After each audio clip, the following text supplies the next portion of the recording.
Okay, we'll get started. We'd like to welcome Brian Harman into the interview room here at the RBC Heritage. Just a couple weeks ago, he picked up his 4th PGA Tour victory at the Valero Texas Open. Brian, welcome back to Harbor Town. If we can get some comments on being here this week. Yeah, this is my first PGA Tour event back in 2005, maybe? 6? 4? Was it 2004? It was 20 years ago, so you're probably right on 4. 2005. Yeah. Yeah, really, this is one of my favorite ones all year. I love coming here. Love Hilton Head, being so close to home. A lot of friends and family out.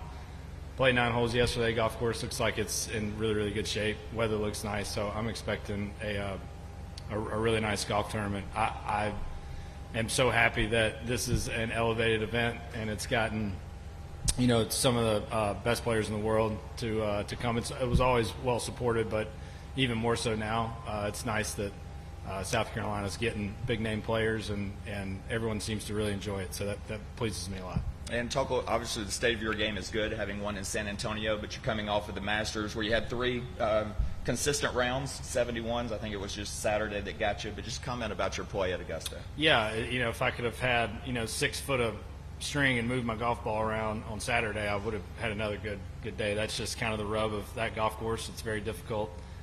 Forces you to take some shots on, which I tried and failed on Saturday, unfortunately. But feel like I'm getting a little better sense of what it takes to play around that place, and it's just a really difficult, demanding golf course, and look forward to giving her another go next year.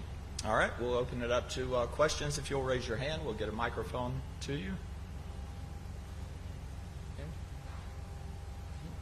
Okay, yep, we'll go to Paul, back left. Brian, with your play, did you feel like a week like Valero was coming? Did it catch you by surprise, or could you kind of sense something was coming together? I mentioned in some of my pressers there that I was a bit more surprised that I hadn't had a good week so far this year, because all the signs were kind of there. I was starting to hit it really, really well. Had some streaky putting, kind of coming and going. So I wasn't surprised by the result, but if you looked at it on paper, it looks like a surprise. But with my prep and I've been working pretty hard and really trying to get back in the winner's circle. So I was obviously excited, and you're always a little not taken aback, but yeah, good play doesn't surprise me. But if you looked at it on paper, you would have certainly been surprised. When you won the Open a couple years back in your mid-30s, obviously had a lot of chances at majors prior to that. Was there like a mental build-up stress of wanting to get one of these that kind of was able to be released from you when you won? I think any time that you work really hard and you achieve something, there's always a little bit of a relief. But for me, after the Open, it just helped reinforce like all the things that I know that I like about golf. I love to compete. I love playing on hard golf courses with the best players, and it's a tough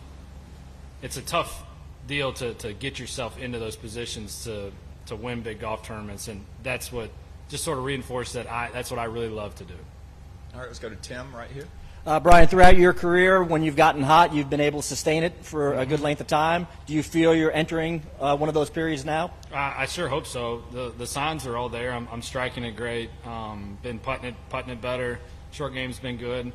It's just a matter of getting focused and getting in a place where you're really comfortable playing well. A lot of times when you're kind of coming out of a little bit of a slump, it's hard to trust that, it's kind of like, debits and credits. You've seen yourself sort of struggle for a while, and you're almost skeptical of when it starts going your way. So I'm going to try to lean into it and take some chances and try to shoot some low numbers this week. All right, let's go Andrew, and then we'll go to Adam in the back. I'm not sure how many years you played with that old gamer putter, but it was a lot of them. Now you got a new piece of technology in the bag. I'm curious what feel or performance benefits you're seeing with some of that zero torque technology? Yeah, so for me, especially at Valero, and I don't know how, anytime you get a new putter, you putt good. There's a honeymoon period there. But currently with that putter, it sort of remove, like when you're putting, you've got, you know, a lot of variables, right? Have I picked the right speed? Have I picked the right line? Am I going to hit a good putt? And for me, with that putter currently, it sort of removes like the am I going to hit a good putt variable out of it. It seems like I hit more good putts with it. And so I'm focused more on line and speed and not worried as much about making a good strike on the ball. All right, let's go to Adam, back right. Ryan, are you in favor of the use of the distance measuring devices on tour? I think it's a great idea. I don't think it's going to overcome. I think it would help, you know, if all things are equal, but it's not going to overcome a difficult golf course or, you know, numbers of players or, you know, bottlenecking with tee times. If we're playing in threesomes on a hard golf course, because guys we're not going to play any faster. But like this week, it'll look like it's working because we're in twosomes on a place that's flat and all the tee boxes are next to each other. How do you feel you're doing with your pace of play and the issues you kind of have with pumping the grip so much? Yeah, so on our Tour Links, part of our performance is they measure your average stroke time against the field. And so for me, I monitor it, and I've been right at average or a little above average for time to play your shot, which it starts right when the other player hits their shot. That's when they start the timing process. So I've certainly improved over the last couple years, but it's one of those things where we've got to figure out the pace of play is a very nuanced conversation. There's a lot of factors to it. I felt like my friend Harris got picked on when he was winning in San Diego, but you know, I talked to him about it, and they waited on every shot. So if there's nowhere to go in front of you, like I would imagine that every golfer plays slower in a threesome than they do in a twosome, and so there's a lot of that. It's a hot topic right now, but it's not something that is really fixable in our current game, I don't think. All right, Kathy. Sorry, Kathy. I talked to Mark Russell about the pace of play, Right.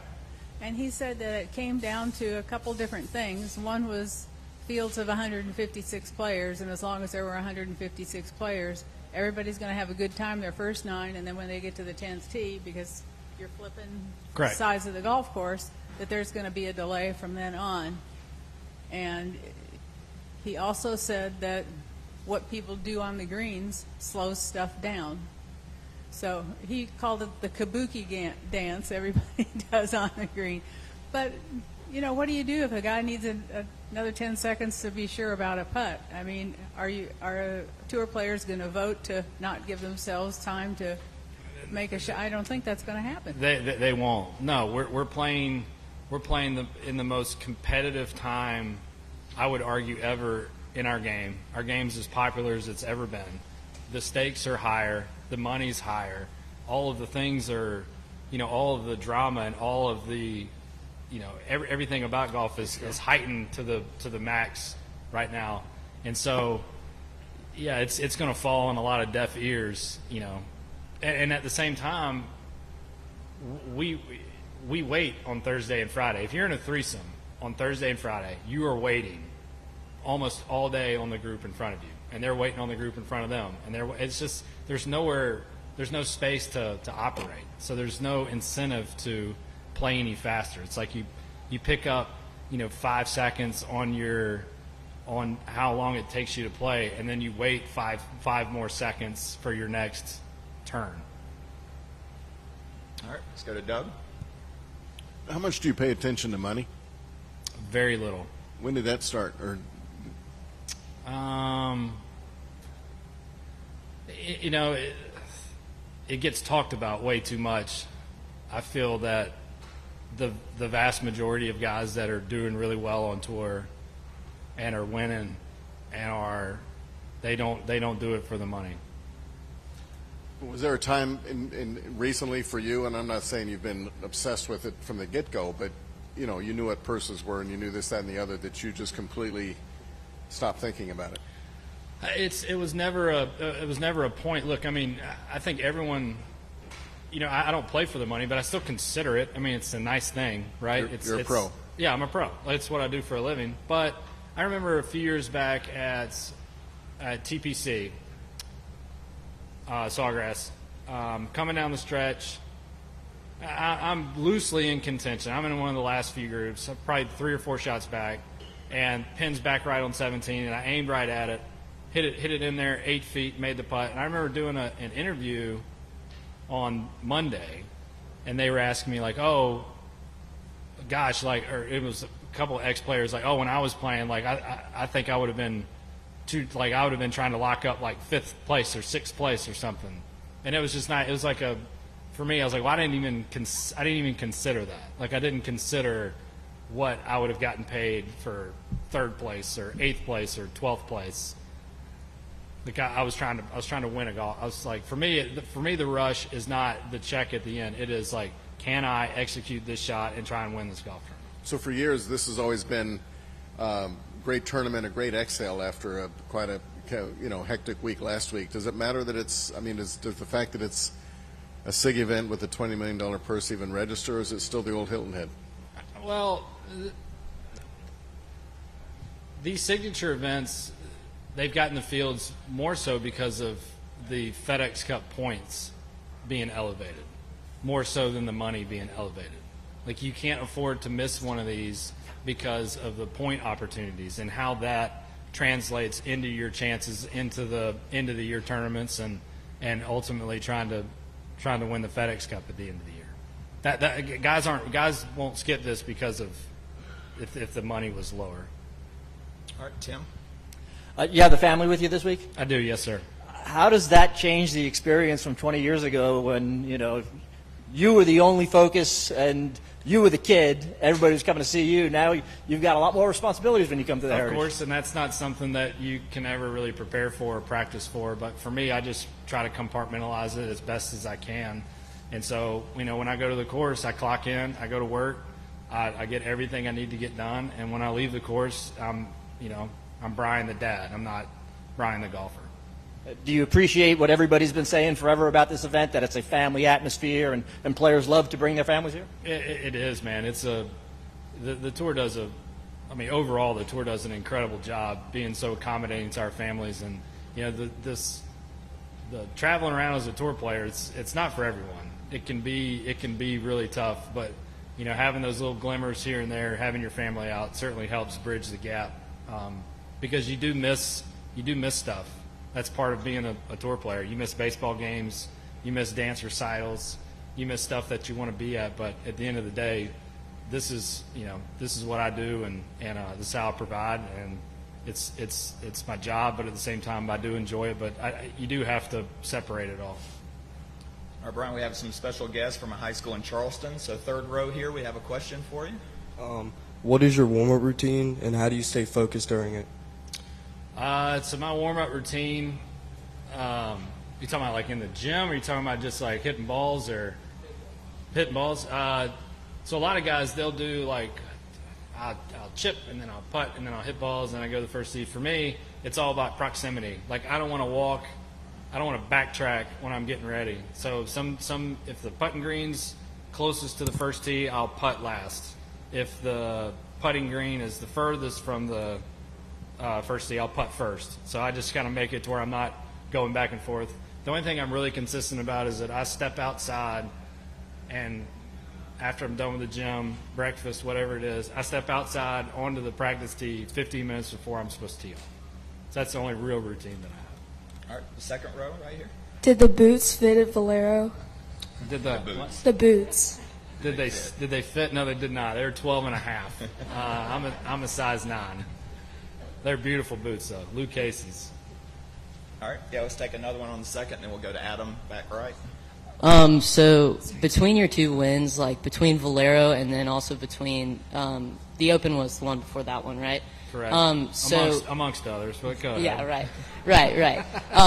Between those 2, when you won both of them, how do you believe you could have done, like, if you would have done better at Valero compared to the Open and, like, the conditions between them? Like, how do you believe, like, do you think you could have done better on one of them compared to the other? Yeah, I didn't have my best stuff the last 2 days at Valero. Yeah, well, the conditions were, like, very bad. But still, I mean, all that's relative.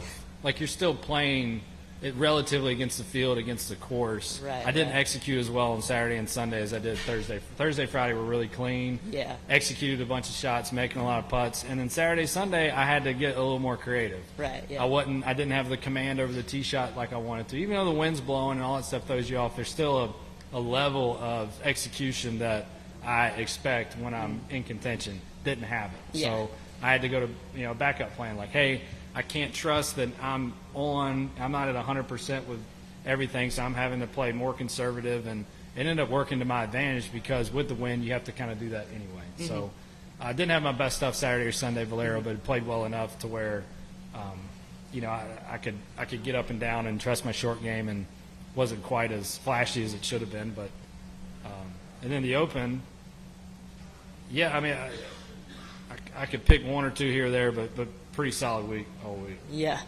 So I'm a lefty like you, so I love being a lefty. It's great because most courses are fit for me, but some aren't. So how do you believe that was Valero fit for lefties, or was the Open fit for lefties? I've never played in a tournament right-handed, so for me, it's hard to. I mean, like, compared, like, when you're playing with someone else, do you believe that, like somebody that's a righty, because, I hate righties. They're all so annoying. I don't they're try so to. I would never discount any performance because of which side someone hits the golf ball. If I beat you, I just beat you. Yeah. All right. Thank you. I appreciate it. All right, let's take a step down and go back to Adam over here. Right. Did you buy a replica of the Claret jug? I'm looking for one. Okay. Yeah. Where did you keep the jug when you had it at home? I kept it. Well, it went a bunch of different places. I had it in the. Had it sitting on the island in the kitchen for a while, but mostly it stayed out in. I call it my barn, but it's kind of like my building out behind my house. And outside of yourself, who enjoyed it the most? I would think that Scott Tway probably enjoyed it the most, my caddy. Okay. And going back to just in the very beginning, you said you like that this is a signature event. Why? Because I don't think this tournament would get the field otherwise. I don't think that after the Masters that you would have near the players that we have this week. I think it's really special to have, what feels like an intimate setting of a golf course, and then to have world-class players that are, definitely going to be here. I think that this tournament has been around long enough, and Steve Wilmot's done such a great job over the years. He's seen it go from being in trouble and having trouble with sponsors to now it's a signature event. So for me, it's just it's great to see an event grow and to reach the status that I felt like it should have been all along. All right, we'll wrap it up with Doug right here. What do you mean you're looking for a replica? You make it sound like you're shopping on eBay. I mean, how hard is this? I want another one. I want another one. They send you a replica for, and they used to send you several more, but now you get one. Have you contacted them? I have. We're working through it. Sounds complicated. I'd like another one. I think some guys have sold extra replicas that they've gotten, and so I think that there's some resistance there. Thank you. All right, Brian, as I'd like always, we more. appreciate your Thanks. time. Appreciate Thank you, it. sir.